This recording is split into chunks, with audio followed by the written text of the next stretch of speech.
ఆందోళనలో వచ్చి పాల్గొనడం అనేది చెప్పాలంటే వాళ్ళు ఒక విధంగా కోరుతున్నటువంటి న్యాయానికి జరుగుతున్నటువంటిదే కానీ చెప్పుకోవచ్చు.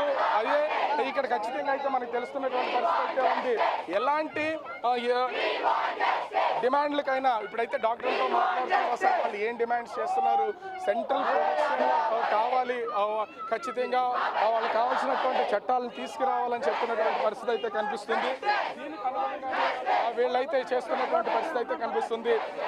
మనమైతే చూడొచ్చు విద్యార్థి సంఘానికి అంటే డాక్టర్స్కి సంబంధించినటువంటి వాళ్ళతో ఈ ప్రొటెస్ట్కి సంబంధించి అసలు ఏం డిమాండ్స్ ఉన్నాయనేది కూడా ఏపీ ప్రభుత్వం నుంచి ప్రస్తుతం అయితే కోరుతున్నటువంటి పరిస్థితి అయితే మనం ముఖ్యంగా చూడొచ్చు. వీళ్ళతో చర్చించడం, వాళ్ళకి సంబంధించినటువంటి వీటికి సంబంధించినటువంటిది వీళ్ళు చేస్తున్నటువంటి ఆందోళనకు సంబంధించి ఏ డిమాండ్ చేస్తున్నారు అనే దాన్ని కూడా వాళ్ళతో ప్రత్యేకించి మాట్లాడుతున్నటువంటిది అయితే మనము ఆ విజువల్లో కూడా చూడొచ్చు. అయితే ముఖ్యంగా చూస్తే ఇక్కడ కనిపిస్తున్నది మనము కనుక చూస్తే ఎలాంటి డిమాండ్స్ పెడతారు అనేది కూడా తెలియాల్సి ఉంది. అయితే ఇప్పటికే సేవ్ ద సేవియర్స్ అంటూ డాక్టర్స్ చెప్తున్నటువంటి దాని ప్రకారం చూసినా కూడా వాళ్ళకి చేస్తున్నటువంటి ఈ దీనికి సంబంధించేది అనేది సరే మనమైతే ముఖ్యంగా చూడొచ్చు. హోంమంత్రి ప్రస్తుతం అంటే మీడియాతో దీనికి సంబంధించి వాళ్ళు ఎట్లాంటి డిమాండ్స్ రాష్ట్ర ప్రభుత్వం తరపున సెంట్రల్కి పంపించాలనే దాని మీద ఉంటుంది అనే కోణంలో వీళ్ళని కనుక్కునే అవకాశం అయితే ఉంది. సో ప్రస్తుతం అయితే విద్యార్థి అంటే వైద్య విద్యార్థులకు సంబంధించినటువంటి యూనియన్ నాయకులతో అయితే ప్రస్తుతం అయితే హోంమంత్రి చర్చలు జరుపుతున్నటువంటి దాన్ని అయితే మనమైతే చూడొచ్చు. వాళ్ళు ఏం డిమాండ్స్ చేస్తున్నారు, ఫ్యూచర్లో కూడా అటు అంటే ఇది జరిగినటువంటి సంఘటన కోల్కతాలో జరిగినా కూడా ప్రతి రాష్ట్ర ప్రభుత్వం దీనికి సంబంధించి దీని మీద ఒక నిర్ణయం అయితే తీసుకోవాలి, ఒక చట్టం అయితే తీసుకురావాలనే దానికి సంబంధించి అయితే ప్రస్తుతం కొనసాగుతున్నటువంటిది అయితే మనమైతే చూడొచ్చు. ప్రస్తుతం హోంమంత్రికి సంబంధించి వైద్య విద్యార్థులకు సంబంధించినటువంటి యూనియన్ నాయకులు కూడా వీళ్ళు ప్రస్తుతం ఆ చర్చలు అయితే కొనసాగుతున్నాయి. అట్లా హోంమంత్రి ఏం మాట్లాడుతున్నారు, వాళ్ళ నాయకులు ఏం చెప్తున్నారు అనే దాన్ని కూడా ప్రస్తుతం వైద్య విద్యార్థులందరూ కూడా ఎంతో వాళ్ళు ఉత్కంఠంగా ఎదురు చూస్తున్నటువంటిది అయితే మనం చూడొచ్చు. ఇక్కడ జరుగుతున్నటువంటి ఆందోళన అటు కేజీహెచ్ అదేవిధంగా మెడికల్ కాలేజీకి సంబంధించి ఈ రెండు వర్క్ చేస్తున్నటువంటి వాళ్ళు వైద్య విద్యార్థులు అందరూ కూడా ప్రస్తుతం అయితే వాళ్ళు తమ విధులన్నింటినీ కూడా బహిష్కరించి ఇక్కడికి వచ్చినటువంటి పరిస్థితి అయితే కనిపిస్తుంది.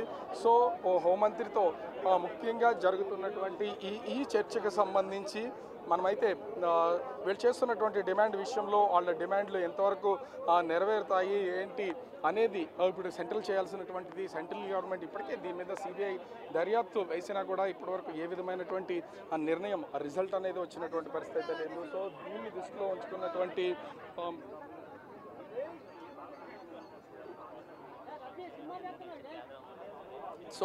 మనమైతే చూడొచ్చు. ఇక్కడ ఖచ్చితంగా అయితే తెలుస్తున్నటువంటి పరిస్థితి అయితే ఉంది. ముఖ్యంగా చూస్తే వైద్య విద్యార్థులకి ఎప్పటి నుంచో వైద్య విద్యార్థులు అనేది కాదు డాక్టర్లు కూడా ఎప్పటి నుంచో ఇబ్బందిని అయితే ఫేస్ చేస్తున్నటువంటి పరిస్థితి అయితే ఉంది.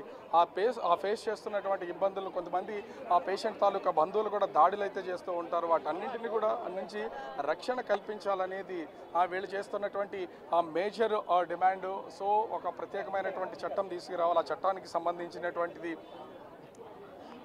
కోరే అవకాశం అయితే ఉంటుంది. జరిగినటువంటిది ఇది కలకత్తాలో సంఘటన జరిగినా కూడా ఇది ప్రతి రాష్ట్రం నుంచి స్పందించాల్సినటువంటి అవకాశం అయితే ఉంది. ఎందుకంటే ఈ స్పందన వస్తేనే ప్రత్యేకమైనటువంటి చట్టం వస్తేనే ఖచ్చితంగా ఫ్యూచర్లో డాక్టర్లకి ఏ విధమైనటువంటి ఇబ్బంది ఉండదు అనేది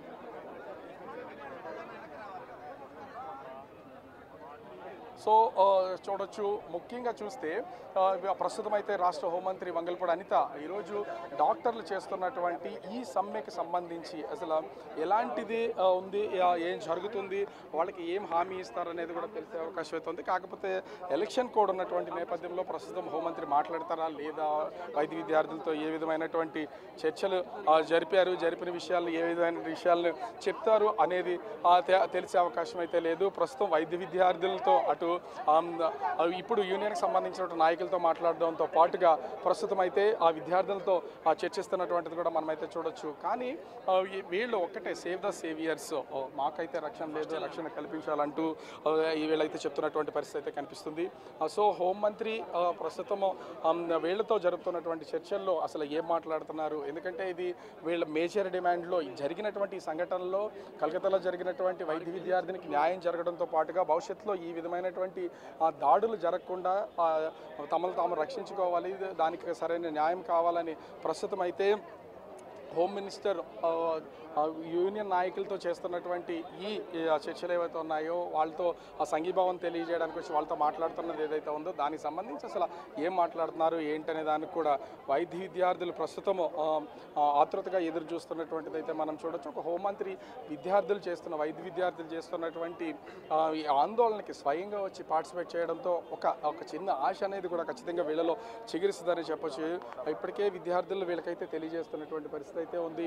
ప్రతి ఒక్కళ్ళు కూడా వీళ్ళు చెప్తున్నటువంటి పరిస్థితి అయితే ఉంది. వీళ్ళకి తోడు అటు పిఓడబ్ల్యూ అదేవిధంగా ఐదువాకి సంబంధించినటువంటి వాళ్ళు వివిధ విద్యార్థి సంఘాలకు సంబంధించినటువంటి వాళ్ళు కూడా ఇక్కడ పార్టిసిపేట్ చేసినటువంటి నేపథ్యంలో ప్రతి ఒక్కరితో కూడా హోంమంత్రి అయితే మాట్లాడుతున్నటువంటి పరిస్థితి అయితే కనిపిస్తుంది. మహిళా డాక్టర్లపై హింస మన సమాజానికి శాపం అంటూ వీళ్ళైతే ఆ ప్లకార్డులు డిస్ప్లే చేస్తున్నటువంటి పరిస్థితి అయితే ఉంది. దీంతో పాటు హోంమంత్రి కొన్ని సూచనలు అయితే చేస్తున్నారు వాళ్ళకి సంబంధించి. ఆ సూచనలకు అనుగుణంగానే అంటే ఇప్పటికీ ఇక్కడ ఉన్నటువంటి జూనియర్ డాక్టర్స్ అదేవిధంగా పీజీలు కూడా వీళ్ళందరూ వాళ్ళకి సంబంధించి కావాల్సినటువంటి డిమాండ్స్ని ఏ విధమైనటువంటి డిమాండ్స్ కావాలి, ఆ డిమాండ్స్ ఎలా నెరవేర్చాలనే దాని మీద ప్రస్తుతం అయితే హోంమంత్రికి చెప్పినటువంటి పరిస్థితి అయితే ఉంది. ముఖ్యంగా ఇక్కడ ఉన్న యూనియన్ నాయకులు ఒక్కరితో మాట్లాడడమే కాదు, యూనియన్ నాయకులతో పాటు ఇక్కడ ఉన్నటువంటి ఉమెన్ విద్యార్థులతో కూడా పీజీ విద్యార్థులు వీళ్ళందరితో విద్యార్థులతో కూడా మాట్లాడుతున్నటువంటి పరిస్థితి అయితే కనిపిస్తుంది. ప్రతి ఒక్కళ్ళు ముఖ్యంగా చూస్తే వీళ్ళందరికీ సంబంధించి ఈరోజు రాష్ట్ర ప్రభుత్వం తరఫున వీళ్ళ దగ్గర తీసుకున్నటువంటి ఏదైతే అవుట్పుట్ ఉందో దాన్ని ఖచ్చితంగా రాష్ట్ర ముఖ్యమంత్రికి హోంమంత్రి తెలియజేసే అవకాశం అయితే ఉంటుంది. ఎందుకంటే వీళ్ళకి రక్షణ కావాలంటే ఖచ్చితంగా చట్టాలు చేయాలి, ఆ చట్టాలని అమలుపరచాలి.